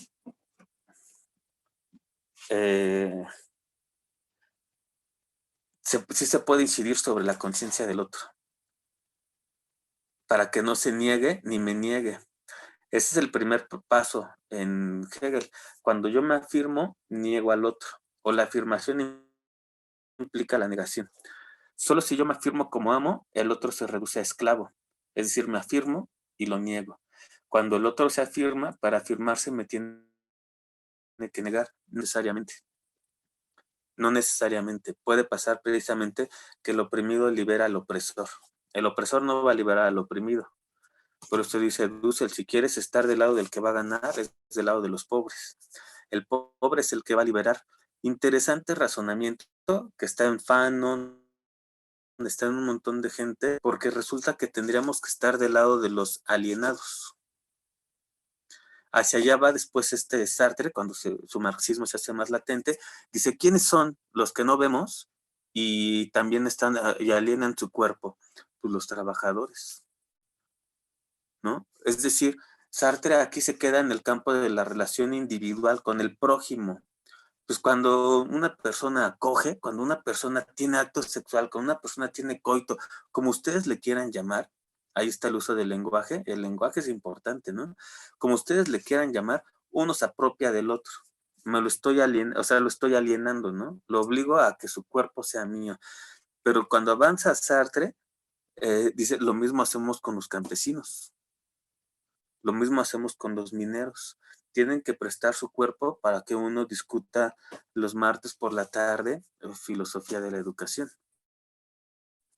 No cambiamos nuestro cuerpo por el del campesino. Es decir, justificamos la alienación. Justificamos con nuestro modo de vida moderno la alienación del cuerpo de los trabajadores, ¿no? Aunque sean ellos los que nos van a liberar. Ajá, o sea, de verdad eso es muy interesante. Pasa también cuando vemos a Aristóteles. Aristóteles defiende la esclavitud y todo el mundo se indigna.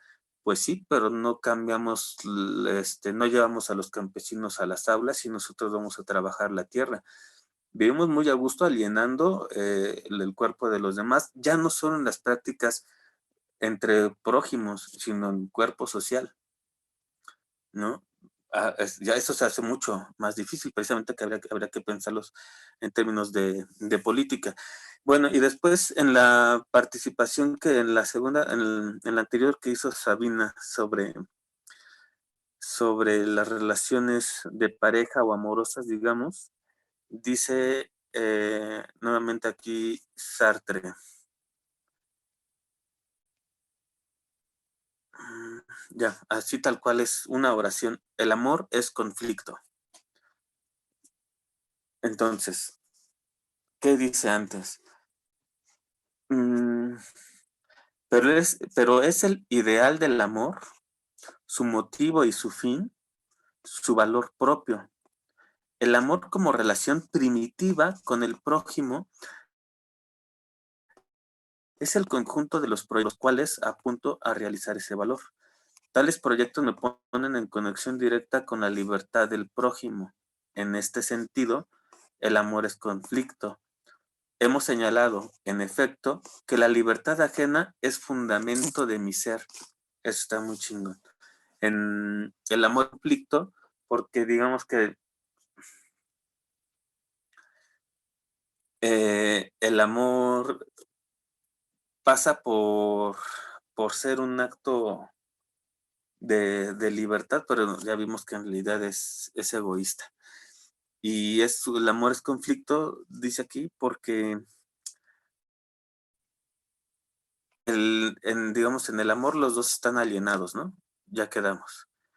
Entonces el amor no puede desalienar, o el amor no podría desalienar por eso. La libertad del otro es fundamento de mi ser. Eso está muy bien dicho. Pero si el otro no es libre, ¿cómo va a ser fundamento de mi ser? Lo único que va a hacer es esclavizarme.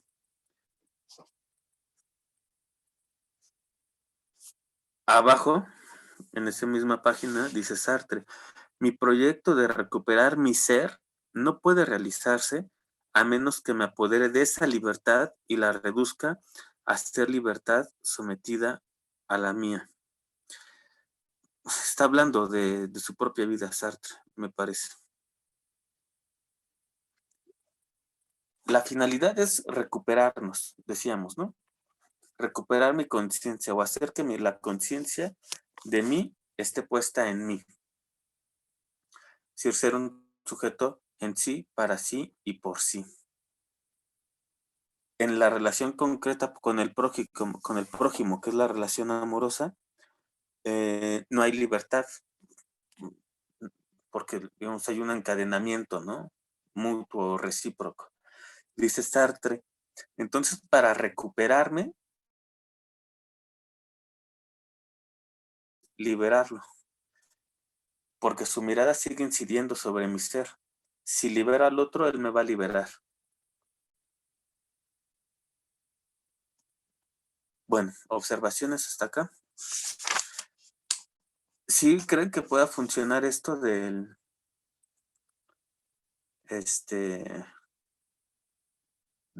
recuperarse a uno mismo? ¿O en realidad parece que el escenario es más oscuro?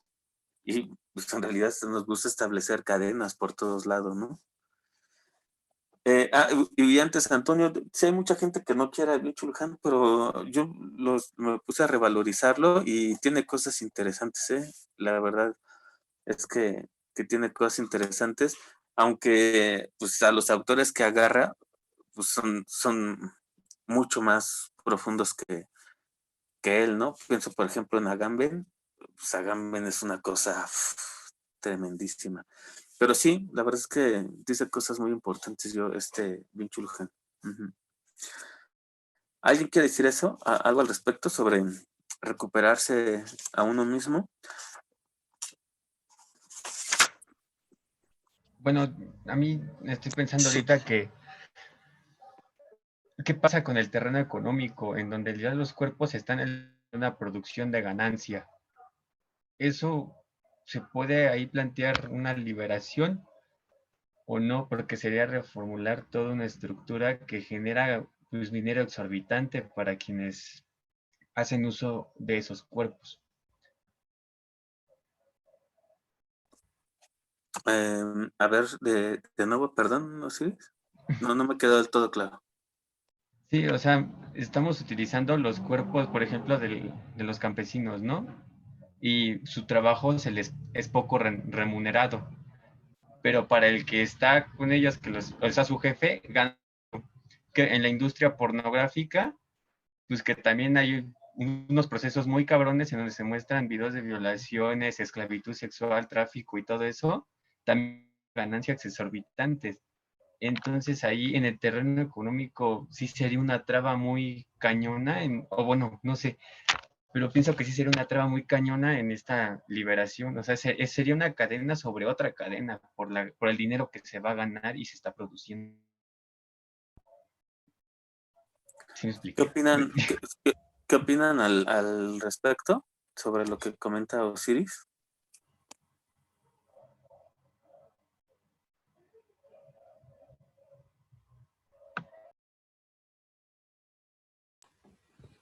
Bueno, creo que yo lo vi más en el aspecto como alineas, ¿cómo?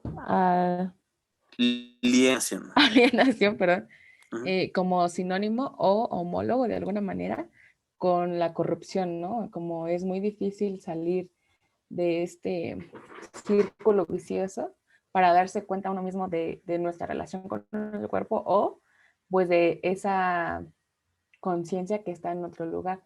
Esto es lo que me resalta con lo que dice Iris, pero aún así creo que sí es complicado verlo desde el terreno de la economía, ¿no? Si desde el principio mismo de un yo egoísta, por así decirlo, o sea, primero desalienarme yo, ya en un plano económico que es como macro, no sé, no lo puedo pensar.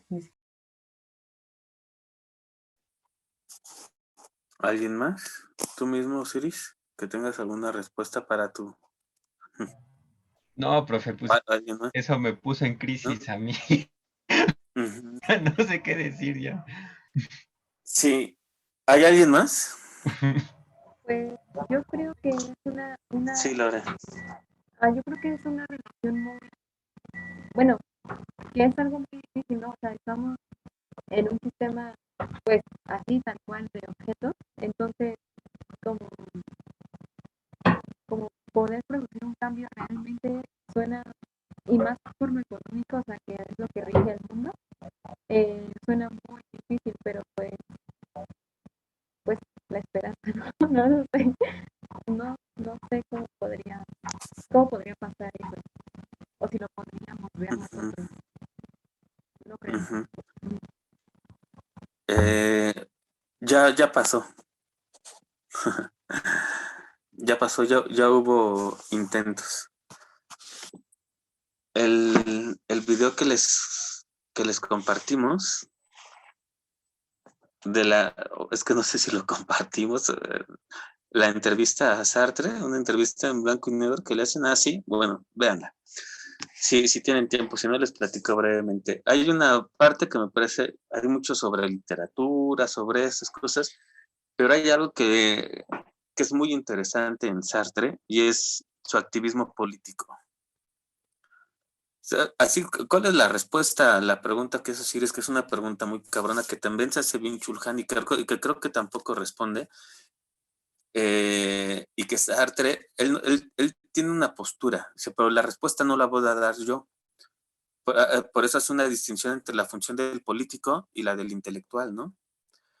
Dice, yo soy un intelectual, por eso es que me reprochan que no esté en algunos mítines y esté escribiendo sobre Baudelaire, porque eso es un intelectual, ¿no? Lo otro lo hace un político. Dice, el político tiene que facilitarle el terreno al intelectual.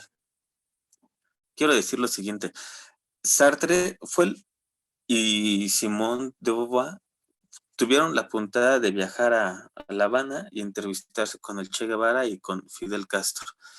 La respuesta a lo que dice Osiris es la revolución. No hay más. Para que pueda recuperar mi ser, para que pueda incidir en la libertad del otro y solo así pueda yo ser libre, el político tiene que establecer un sistema de gobierno precisamente en el que nos podamos reconocer como libertades. Entonces hay sistemas políticos que deliberadamente se apropian de las conciencias. Lo estamos viviendo perfectamente, ¿no? Una generación a nivel mundial de un montón de gente, pues pónganle los calificativos que ustedes quieran. Es porque el sistema gobierno, aunque de jure,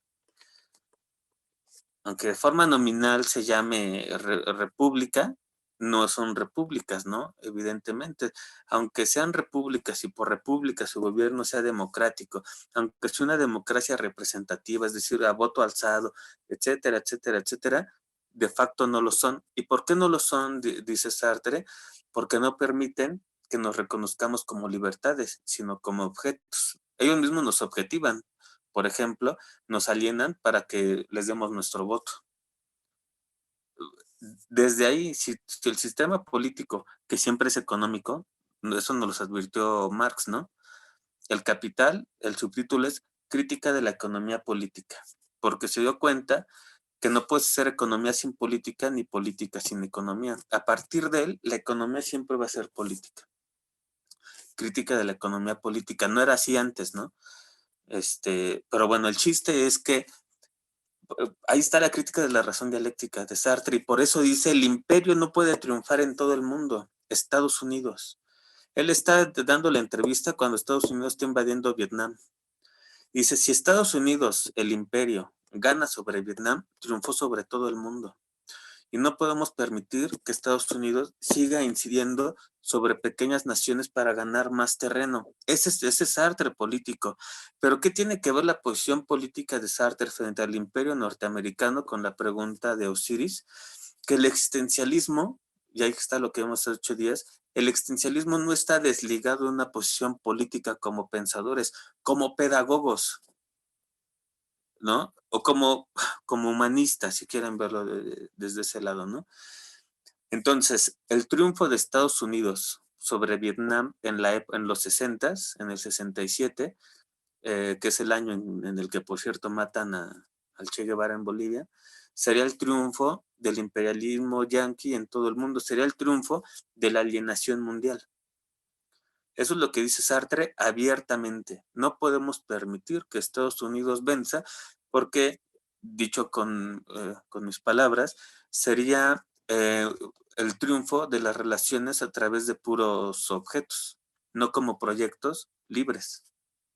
Entonces, digamos, por eso Sartre dice, sí es posible y lo están haciendo en Cuba, ¿no? Lo está haciendo el Che Guevara, lo está haciendo Fidel Castro y lo iban a hacer en Bolivia y se acuerdan que si ganaba en Bolivia se iba a ir al Congo, ¿no? El Che Guevara. El movimiento del 68, por eso Sartre se resultó haber en vida la liberación de las colonias francesas en el norte de África, en Argelia. Dice, entonces con esas pequeñas muestras vemos que la toma de conciencia es posible, pero ven, el cuerpo va adelante. Son juntos. Qué buena pregunta, porque me hiciste recordar la posición política de Sartre, que era abierta y segura.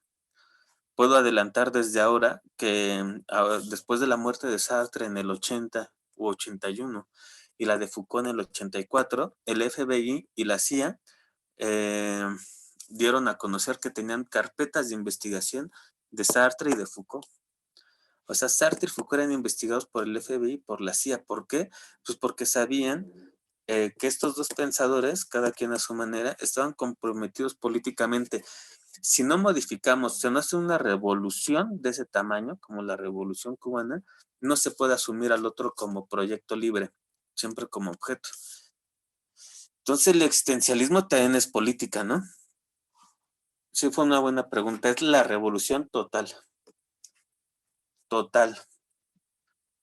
¿Sí?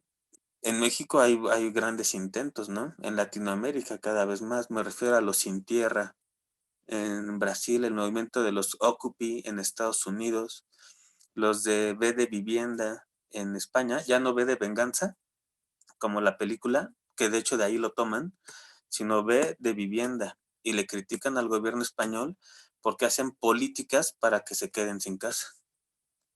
Cosas por el estilo, ¿no? Entonces, sí hay esperanza en ese sentido, pero para Sartre la esperanza está en la revolución. Ve nuevamente, ¿quiénes hacen la revolución? Los pobres, los que están alienados. Ellos son los que nos van a liberar a nosotros. De los campesinos viene la liberación, de los alienados citadinos. Y lo dice tal cual en el prólogo, bellísimo prólogo, al libro de Fanon, Los Condenados de la Tierra. África y Latinoamérica son los que van a liberar a Europa. Entonces, después de esta liberación, que es resultado de una revolución, es posible vivir sin objetivar al otro, sino asumirlo como proyecto libre. Estados Unidos, pues ahí está la industria pornográfica que tú decías, ¿no? Muy bien, Osiris. Entonces, pues como objetos, hay un libro muy bueno que se llama así, La capitalización de la vagina, por ejemplo. Se puede combinar muy bien con otro que se llama la McDonaldización del mundo. Y entonces en la McDonaldización de McDonald's, la McDonaldización del mundo, podrían ver cómo es que a través de la gastronomía Estados Unidos llega a los lugares. Ahí está, se apropia del cuerpo. Apropiate del cuerpo y te apropias de sus ideas. El chavito que quiere comer en McDonald's o en Carl's Jr. para sentirse en otro lado. Ya ese chavito ya está capturado, ya está alienado. Ni su cuerpo ni su conciencia es de él. Es más difícil y de lo que parece, ¿no? Bueno, me gustó mucho que hoy estuvieran tan participativos. El texto aparte daba para bastante. Es muy interesante. Terminamos hablando de la posición política de Sartre, lo cual me agrada mucho porque podríamos pensar que esto se circunscribe a las relaciones interpersonales, pero no. Lo que está detrás es el sistema político que permitiría o no, de manera deliberada, que nos tratemos como proyectos libres. Nos prefieren objetos. Bueno, ahí están recomendaciones. Yo estoy seguro que Lora a lo largo de la semana les compartirá los que se encuentren. Muchos yo no sé si están en PDF.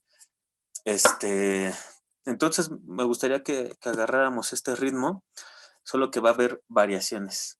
Dentro de 8 días que tenemos la última clase de existencialismo, cerramos con Albert Camus. Van a leer la introducción y el primer apartadito del Hombre Rebelde de Albert Camus. La clase va a estar a cargo de Lorena y de ustedes, ¿no? Digamos, Lorena es la que va a llevar la clase. Saben que la función de ser profesor adjunto, pues es que se formen como profesores. Entonces, Lore va a dar 2 clases a lo largo del semestre. La primera es esta de Camus y la otra de Deleuze, precisamente. Ella tiene intenciones, está trabajando para hacer una tesis de licenciatura sobre Deleuze, precisamente. Bueno, eso no quiere decir que yo no esté aquí. Yo voy a estar, pero Así como igual en la primaria, ¿no? El profe que va a hacer prácticas, él va a estar en la esquina, hagan de cuenta que no está así, ¿no? Qué cagado. Entonces, así va a ser el truco. Yo voy a estar sentado en la esquina. Cuando sea muy necesario, pues intervendré. Entonces, hagan la lectura, háganle preguntas a Lorena, la van a ayudar mucho con eso y pues trabajemos juntos. Les agradezco mucho que hayan estado en la clase de hoy. Gracias, Lore, y nos vemos dentro de 8 días. Hasta luego, compañeros. Gracias, hasta luego. Gracias. Que estén muy bien. Bye, Antonio. Adiós. Cuídense mucho. Adiós. Chauciño. Adiós, Lore.